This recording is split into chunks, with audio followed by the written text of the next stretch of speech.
Hello everyone, welcome back. So today's video is going to be about blended learning. I just want to wish everyone, I hope that everyone had a lovely break. I did plan, to be honest, to do some videos during the holidays, but you know how it is with the fact that crazy term that we had, and the fact that it was a staycation, meaning that there was no real free time. I'm sure you all felt the same as me. So I did spend some time planning activities for my own kids, so that was nice. So I've got quite a lot of things ready for them, so in September I don't have to rely on the schools, and if they miss a video I'm not really too fussed because I've got everything set up for them. So I have been doing a lot of work on that side, but yeah, for videos or PDs I haven't really done a lot. So I just wanted to start off with what blended learning actually is. So the good news is that we already do it, right? So we've got both now, electronic media and we have face-to-face teaching. Obviously, in most classrooms in the world now, we're going towards this hybrid model where we've got a few students at school and we've got a few students outside. So blended learning is just putting those together and making sure that the kids, whether they're at home or whether they're at school, they can actually still continue and join in and learn with the lesson, right?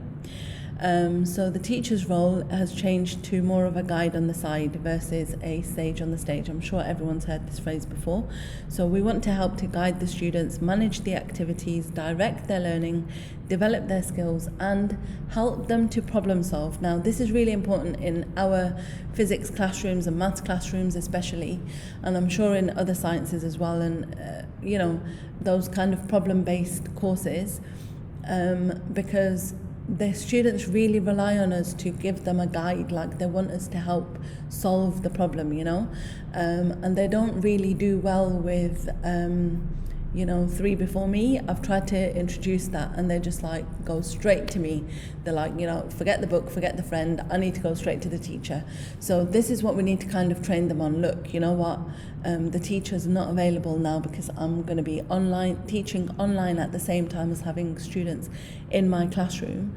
So what I want them to do is actually maybe prepare better for the lesson before they come, okay?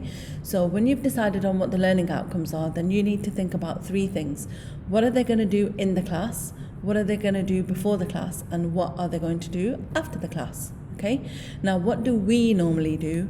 We do the little Goldilocks approach, don't we? We teach to the middle. Yeah, so there's lower level students, there's medium level, and there's higher level. I mean, most classes and groups, you can divide them into three sort of broad groups. Obviously, you've got your different levels in there, but most of the time we teach to the middle because we don't want to make it too easy so the higher level students are bored, and we don't want to make it too hard so that the lower level students are confused. So we always end up teaching to the middle. So what blended learning is, or okay, so I've heard of flipped learning and blended learning, and I was trying to find out the difference. So basically, flipped learning is a form of blended learning, okay? So this is what we're going to do. So we're going to address each level of Blooms Taxonomy, right? And we're going to have different elements of the lesson and we're going to actually deliver them in a different way. For example, the beginning content is individualized, right? So just the basic things about understanding an idea or remembering and recall, you can use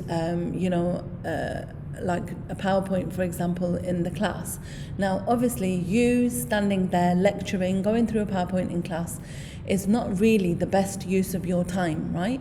So what you need to do is make sure that they can do that at home, and I'll explain why it's better for them to do it by themselves as well in a second, okay? And then in the middle, you've got your teacher instruction. So with your teacher, you can actually address like more higher order skills like analyzing and applying.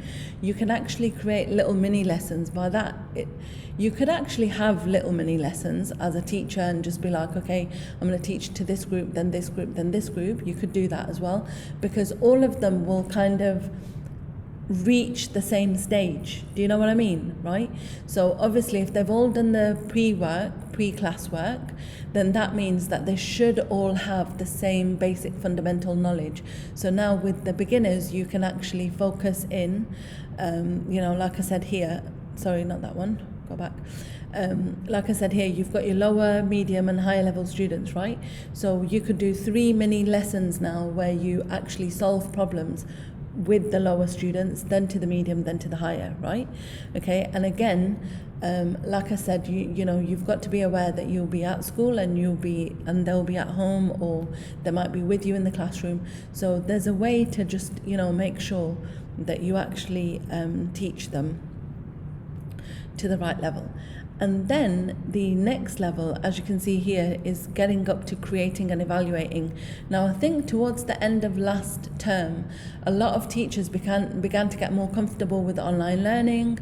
We've been using apps for a long time, and we're just kind of getting used to the swing of things. And I think quite a few of us were like, okay, remember like we had those Bitmoji classrooms coming out, and we had like more of advice on how to create breakout rooms and do more individualized learning. So that's amazing, because in one term, in 3 or 4 months, we as a profession went from zero to hero. Really, we weren't zero in the beginning, but you know what I mean, like a lot of us were just like kind of thrown into the deep end, and we managed to really swim out of it. So it's amazing. So what are the possible ways or the apps that I would use to cover the material? So the first part, I'd probably use Nearpod or PowerPoint or even videos. Now, again, videos, I think we were all under the impression that we had to make our own videos, or we had to, change the videos if we were going to use like a ready-made one. But again, it really doesn't matter. As long as you've got a really decent video, you can use it. What I've noticed works best with my kids is if I just give them the particular clip that they need. So what you can do is use like an app. I'll put the link at the bottom. I've just forgotten off the top of my head, but sometimes I just record it with QuickTime and then I send it to them, to my students, obviously. Or I give them a link and I say watch from 2 minutes to 6 minutes or something like that, so that they get the idea. The other way to use is this app here, Edpuzzle, to begin to apply that knowledge. Now with Edpuzzle, they watch the video and they answer the questions while they're doing it. Again, over here somewhere, I'll put a link to the Edpuzzle video if you want to watch that one. So again, the students can even teach each other with these mini lessons. So again, you're working with the application. Now with the creation side of it, you should be able to use the time while they're in class with you to work on collaborative projects. Now obviously I know with social distancing they can't really effectively collaborate, but even if they're working, there's only going to be, in our classes, there's only like about 8 or 9 in the class. So even if they are like a meter away, they can still actually hear each other. It's not like there's a lot of them in the classroom. So you can actually work collaboratively on that, and I'll show you some examples of that in a second. So I really think that we should start getting them to that higher level with the STEM type of thinking. So obviously with science or engineering classes, really easy. We've got these bridges that they make, and can you make the tallest tower, and how long does this puddle take to evaporate, and we often do investigations anyway, so it's really easy to incorporate that. But you can also use it in other subjects. I'll show you this website here. Can I just open this link? I can't see where it is. Here it is.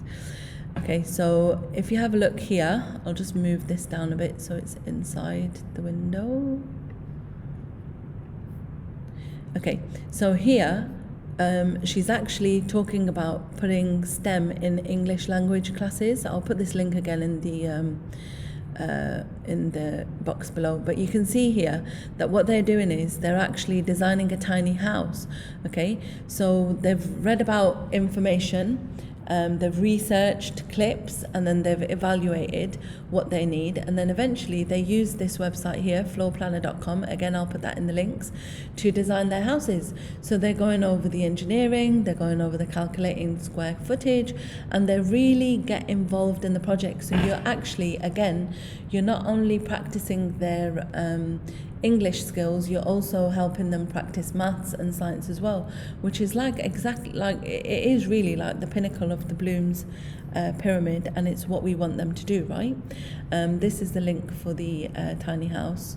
This example I found actually was a tiny house decorated in Harry Potter's favorite things. So to finish off, what are the advantages of blended learning, right? So it's actually individualized learning. You can actually give them more personal learning support. You can actually make it a bit more independent, and you can make it collaborative depending on what you want, and you will find that the students will be more engaged because it accommodates several learning styles. So I've got this off a lady called Deborah Marsh. Now again, let's go back to this one. So, like I said, what we normally do is we always teach to the middle, right? Okay, the lower level students, sometimes they can't keep up with what we're saying. Sometimes we're going too fast. Sometimes, they've just missed some important key point and they don't know what to do. So with a lower level student, if you offer them a Nearpod that they can do by themselves, or a presentation they can just watch and go back and forth between the slides, or a video that again they can review and recap, you're helping them. That's individualized learning, that's personalized learning. So you're making that information accessible to these guys. Also, it's accessible anyway to the medium level students. It should be kind of like, we always aim to that section anyway. But again, if there's anyone in that section that might be challenged, they might find it a bit too hard, again, they can recap it. And with these high level students, again, you'll find that some of them may be like, oh, I've seen this before, no worries, they can skip it. They don't need to watch the whole thing. And again, you're personalizing the learning towards them. So making it easier for them to access because they're more interested, because it's at their level, right?